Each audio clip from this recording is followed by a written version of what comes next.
Halo, sekarang kita akan membahas materi mengenai pemeriksaan penyakit otot dan rangka untuk kelas 11 keperawatan untuk mata pelajaran ilmu penyakit dan penunjang diagnostik.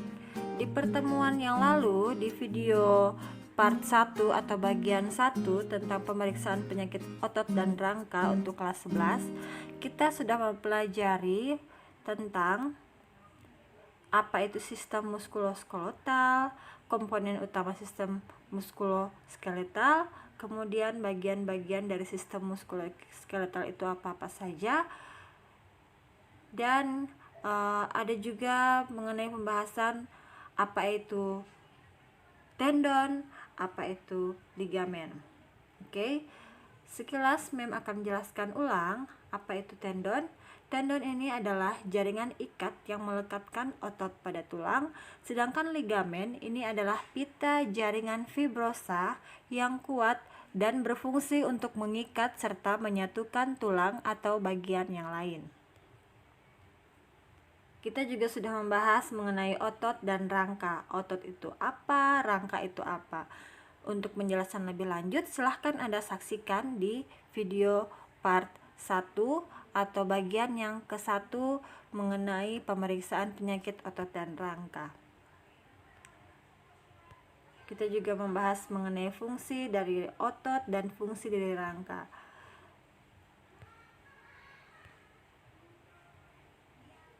Nah, di pertemuan yang lalu juga pada video part 1 atau bagian yang ke-1, kita juga sudah membahas mengenai penyakit pada rangka, jenis-jenis dari fraktura, kemudian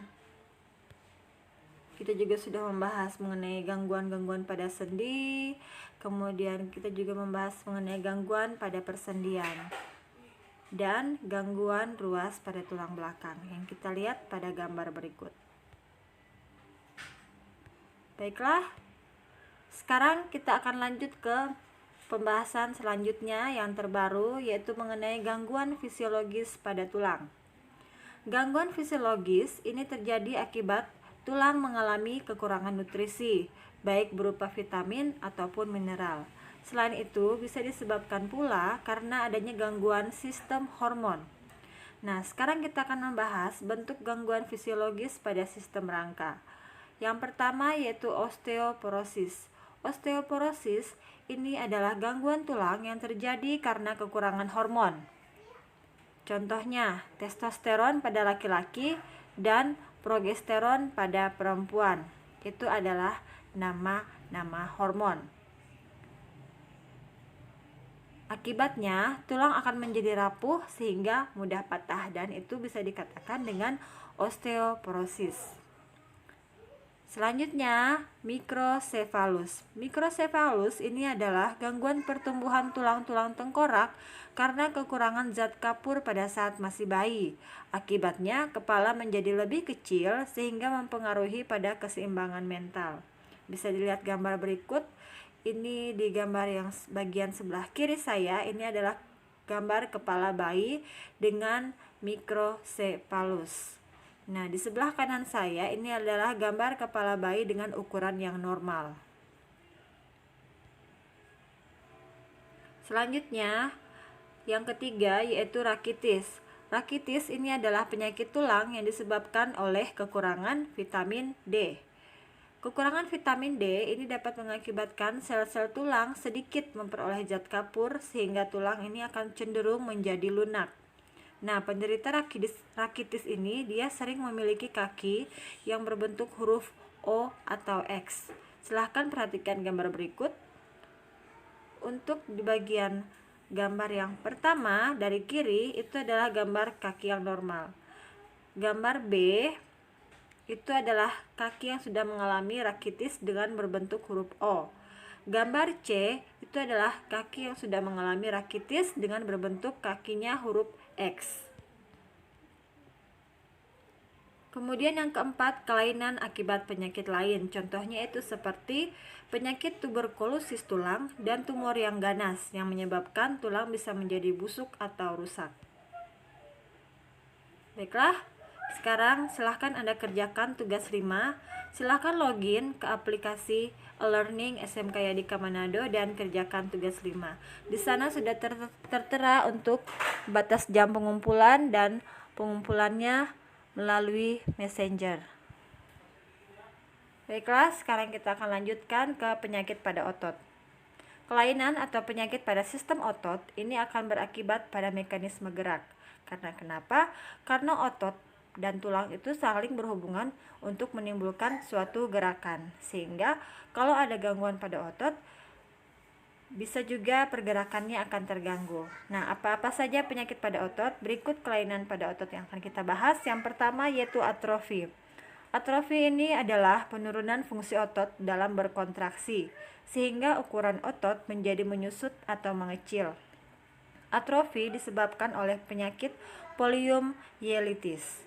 Poliomyelitis ini mengakibatkan kerusakan pada saraf yang mengatur kerja otot, sehingga mengakibatkan ukuran ototnya menjadi menyusut atau mengecil.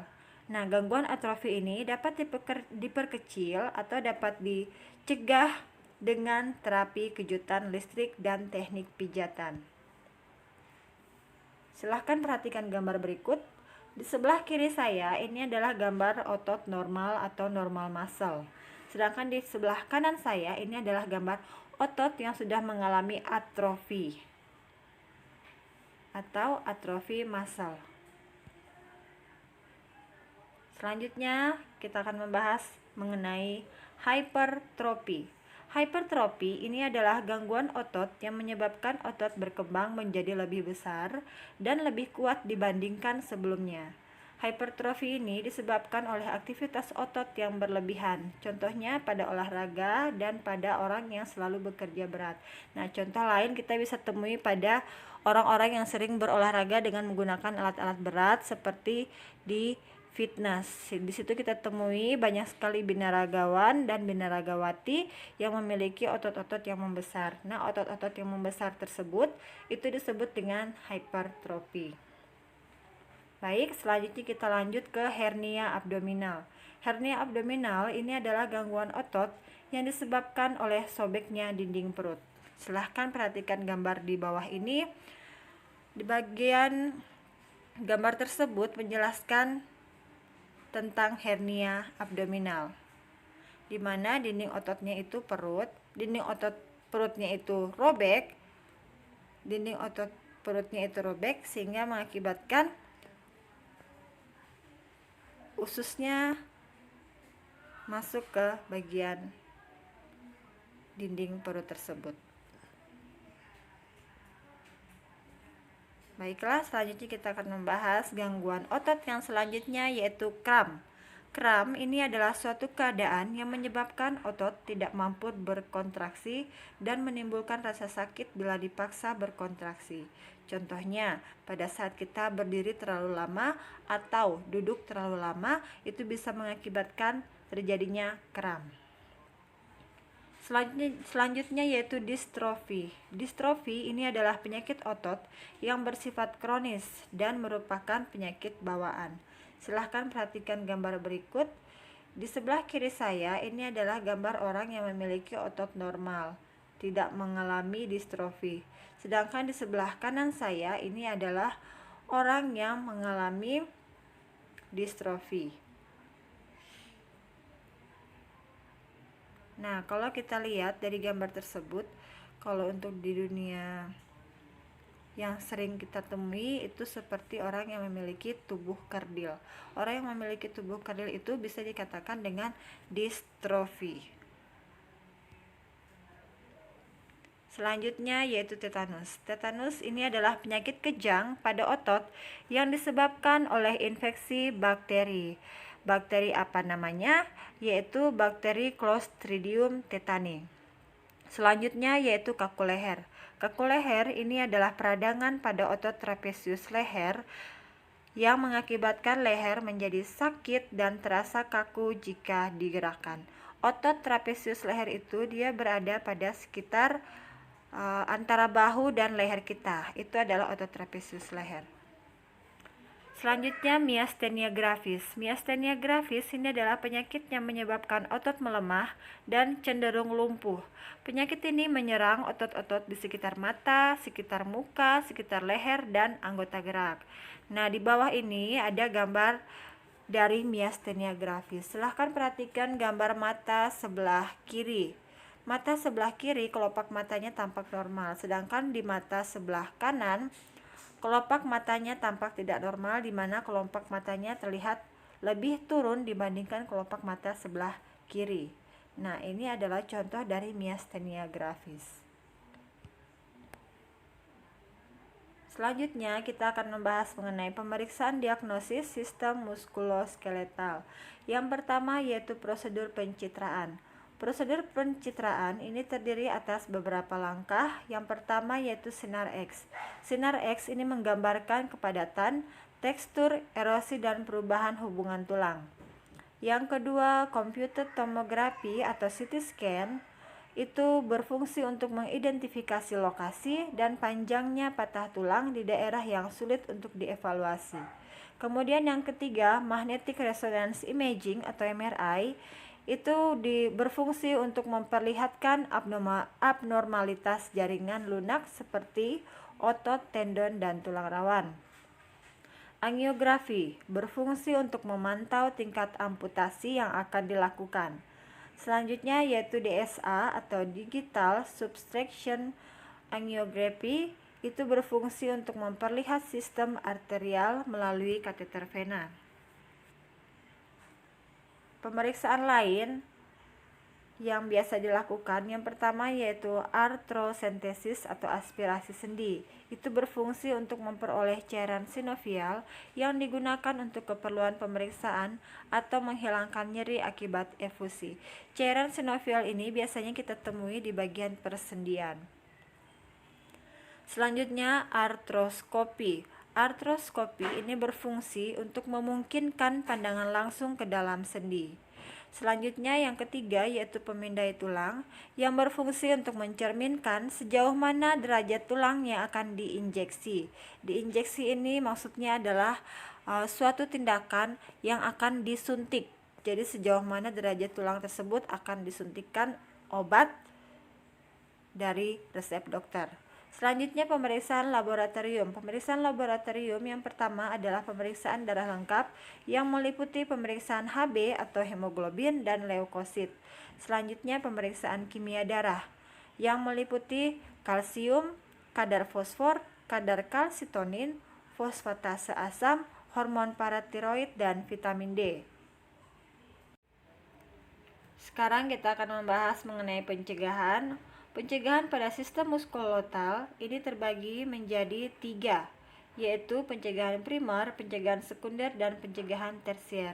Di bawah ini ada 3 macam tabel mengenai 3 pencegahan. Sekarang kita bahas yang pertama pencegahan primer. Pencegahan primer yaitu latihan fisik, hindari faktor yang menurunkan absorpsi, meningkatkan reabsorpsi atau mengganggu pertumbuhan tulang seperti alkohol dan merokok. Kemudian yang berikutnya yaitu hindari adanya resiko jatuh pada usia lanjut. Kemudian kita akan membahas pencegahan sekunder. Apa-apa saja pencegahan sekunder? Pencegahan sekunder yaitu konsumsi kalsium 1200 sampai 1500 mg per hari. Kemudian ERT atau estrogen replacement therapy ini berfungsi untuk menurunkan risiko fraktur. Kemudian yang ketiga, kita harus mengkonsumsi vitamin D dan tiasid. Kemudian yang keempat, kalsitinin yang digunakan selama 2 tahun. Sekarang kita akan membahas pencegahan tersier. Apa-apa saja pencegahan tersier tersebut? Yaitu pemberian obat bisfosfonat kalsitonin, kemudian rehabilitasi medis, kemudian hindari imobilisasi atau tidak bergerak dalam waktu yang lama. Baik, terima kasih atas perhatiannya dan sampai jumpa di pertemuan berikut.